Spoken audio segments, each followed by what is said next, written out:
As-tu souvent l'impression que ta prière ne dépasse pas le plafond? Peut-être tu pries, mais tu as l'impression que tu parlais à toi-même. Ou peut-être de fois même tu pars à l'église, mais tu as l'impression que Dieu est si loin. Et si la prière était une invitation à entrer dans une relation profonde avec le Seigneur Jésus? Voilà, dans cette vidéo, nous allons découvrir ensemble ce que la Bible enseigne réellement sur la prière, comment la prière est indispensable dans la vie d'un chrétien et comment la prière peut transformer notre relation avec Dieu. Nous verrons également les différentes formes de prière qui est l'adoration, l'action de grâce, la supplication, la confession, la communion. Bien sûr, la liste n'est pas exhaustive, mais nous allons nous limiter à ces points. Alors, je t'invite à regarder la vidéo jusqu'à la fin et surtout, clique sur le bouton j'aime. En faisant ainsi, tu encourages l'algorithme à propager la vidéo davantage. Au livre de Matthieu, Jésus nous donne une révélation profonde sur comment prier. Cela se trouve dans Matthieu 6, verset 6. Mais quand tu pries, entre dans ta chambre, ferme ta porte et prie ton Père qui est là dans le lieu secret. Et ton Père qui voit dans le lieu secret te le rendra. Alors, à travers ce passage, nous voyons que la prière est plus qu'une simple activité religieuse. La prière, c'est un dialogue avec Dieu. La prière, c'est une communication avec Dieu. Et en tant qu'enfant de Dieu, en tant que disciples de Jésus, nous sommes appelés à aller dans le lieu secret dont parle Matthieu 6 et 6 et développer notre relation profonde avec lui. Donc par la prière, nous communiquons avec Dieu. Dans la vidéo précédente, nous avons vu que un disciple, c'est un élève qui apprend auprès d'un maître et qui met ses enseignements en pratique. Donc nous, en tant que disciples de Jésus, nous apprenons beaucoup de lui lorsque nous sommes dans ce lieu secret. C'est un lieu de rencontre dynamique avec lui. C'est un lieu de transformation. C'est un lieu où il nous parle, où il nous réconforte, où il nous exhorte, où il nous transforme. Bien sûr que la prière n'est pas le seul canal où nous pouvons communiquer avec Dieu. Nous avons vu dans la vidéo précédente aussi la méditation de la parole. Nous communiquons avec Dieu également en lisant sa parole. Nous communiquons avec Dieu en écoutant la prédication d'un homme ou d'une femme de Dieu. Nous communiquons avec Dieu en allant aussi dans notre église locale, avoir un temps de communion fraternelle avec nos frères et sœurs, en écoutant les enseignements du dimanche. Donc la prière est juste un canal essentiel où en tant qu'enfants de Dieu, nous sommes appelés à prier, à passer du temps dans le lieu secret, dans la présence de Dieu pour pouvoir entrer en communion avec lui. Donc aujourd'hui, nous allons découvrir comment la prière est essentielle dans la vie de tout chrétien. Moi, personnellement, j'ai grandi dans un environnement très religieux où la prière était souvent réduite à une simple récitation. Voilà, il y avait des prières pour le matin, pour le soir, pour les voyages. Du moins, la prière pour chaque type de situation. J'avais un carnet, voilà, je veux dire ça. J'avais un carnet de prières contenant des modèles de prières pour chaque sujet dont j'avais besoin. Voilà. Et voilà, quand je priais, j'avais l'impression que je faisais juste une simple récitation. Du moins, c'était pas des mots qui venaient de l'intérieur de moi. Donc, je pratiquais une religion. Et voilà. Mais cela ne me transformait pas. Il n'y avait pas une transformation physique dans ma vie. Voilà pourquoi souvent nous allons entendre peut-être les gens dire ah, telle personne là pas à l'église, telle personne chante à l'église, mais pourtant la personne est méchante, la personne est ceci, cela, tu vois. Des fois nous allons voir les gens aller à l'église, mais au même moment nous sommes choqués de leur comportement. Oui, il est possible d'aller à l'église et de ne pas être transformé, de rester la même personne. Ce qui nous transforme réellement, c'est lorsque nous avons une relation authentique avec le Seigneur Jésus. Voilà pourquoi le Seigneur Jésus nous invite que lorsque nous voulons prier, allons dans le lieu secret et parlons. Notre Père qui est dans le lieu secret nous écoute. Dans le lieu secret, c'est le lieu de rencontre, c'est le lieu de transformation, c'est le lieu où Dieu nous parle, il nous exhorte, il nous édifie, il nous amène à nous repentir, il nous amène à l'aimer. C'est l'endroit vraiment de la rencontre dynamique avec le Seigneur. Donc voilà, ce n'est pas étonnant pour moi de voir quelqu'un se dire chrétien, mais au même moment, je ne vois aucun changement dans sa vie. Donc si nous n'avons pas une relation profonde, authentique avec le Seigneur Jésus, c'est possible qu'il n'y ait aucune transformation.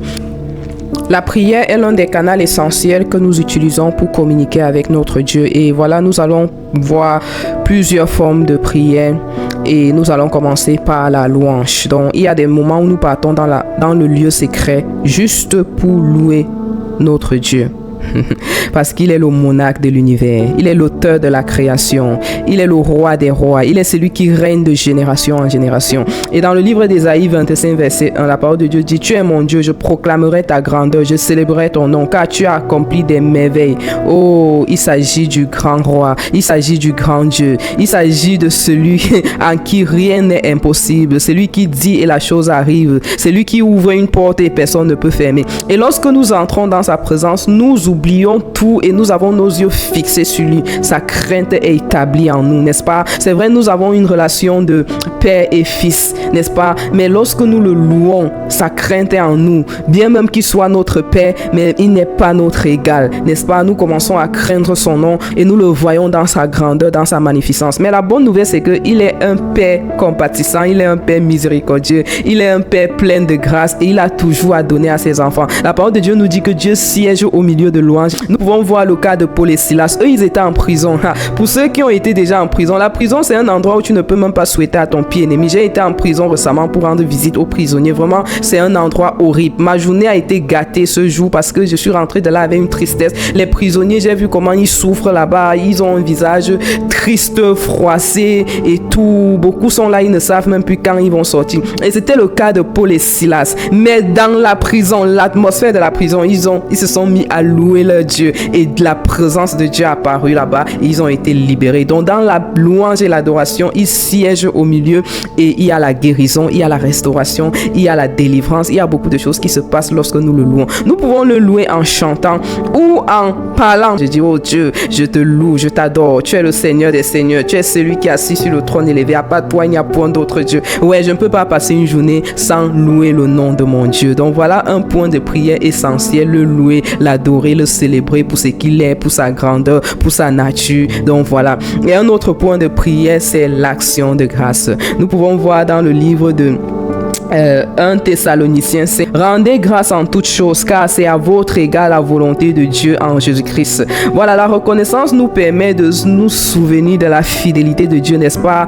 Nous rendons grâce à Dieu indépendamment de notre situation, de notre challenge, de comment notre journée a été. Un chrétien, un vrai disciple de Jésus ne passe pas une journée sans rendre grâce à Dieu. Déjà, nous commençons notre journée par l'action de grâce et nous terminons dans l'action de grâce, n'est-ce pas? Nous partons dans le lieu secret, nous lui disons merci. Déjà, nous avons ce devoir de lui rendre grâce chaque jour pour le souffle de vie, n'est-ce pas? Parce que être en vie, c'est un grand privilège, c'est une grâce. Nous sommes parmi les vivants aujourd'hui, pas parce que nous avons fait quelque chose pour mériter, n'est-ce pas? C'est vraiment une grâce pour nous d'être en vie. Donc juste ça suffit de rendre grâce à ce Dieu. Nous lui rendons grâce chaque jour parce que c'est un Dieu qui tient à ses promesses. Il n'est pas le fils d'un homme pour mentir, n'est-ce pas?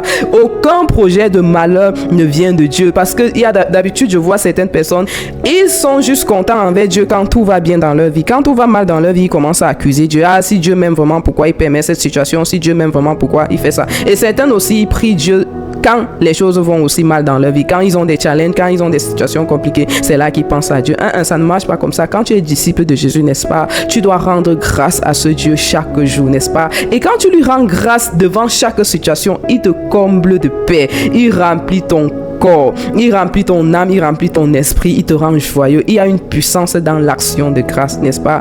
Voilà, un autre point encore de notre prière, c'est la supplication. Et nous allons lire Philippiens 4, verset 6. Voilà, ne vous inquiétez de rien, mais en toute chose, faites connaître vos besoins à Dieu par des prières et des supplications avec des actions de grâce. Donc voilà, quel privilège aussi, n'est-ce pas?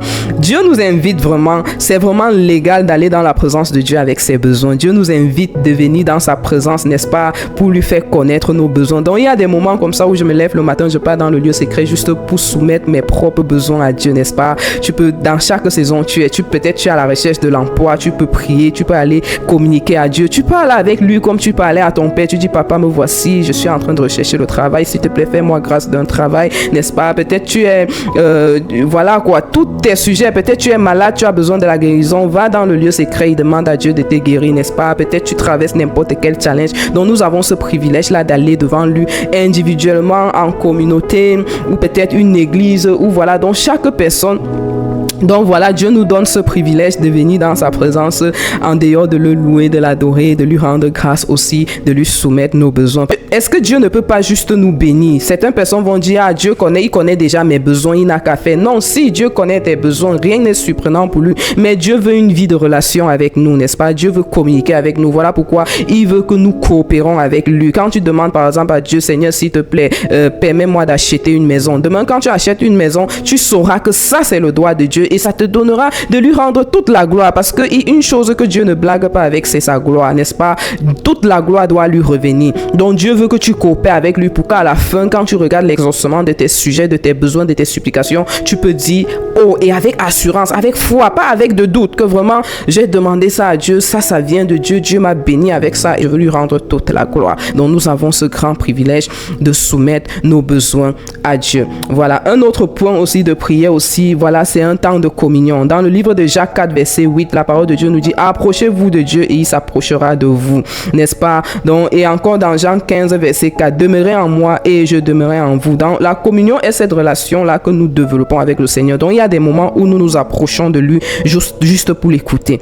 Des moments de silence dans sa présence. Donc moi, je pratique ça régulièrement. Il y a des moments où je pars dans la présence de Dieu. Peut-être je peux mettre juste un son du piano là et tout, vraiment doux. Tu restes là, tu attends. Tu peux attendre des minutes, tu peux attendre une trentaine de minutes, tu peux attendre une heure, tu attends, tu l'écoutes et il parle, n'est-ce pas? Il va te donner des directives, il va te parler, il va te guider, il va t'exhorter. Donc il y a des moments où dans sa présence, nous partons juste demeurer, nous partons juste nous attendre à lui, n'est-ce pas? Donc voilà les formes de prière que nous pratiquons au quotidien en tant qu'enfants de Dieu.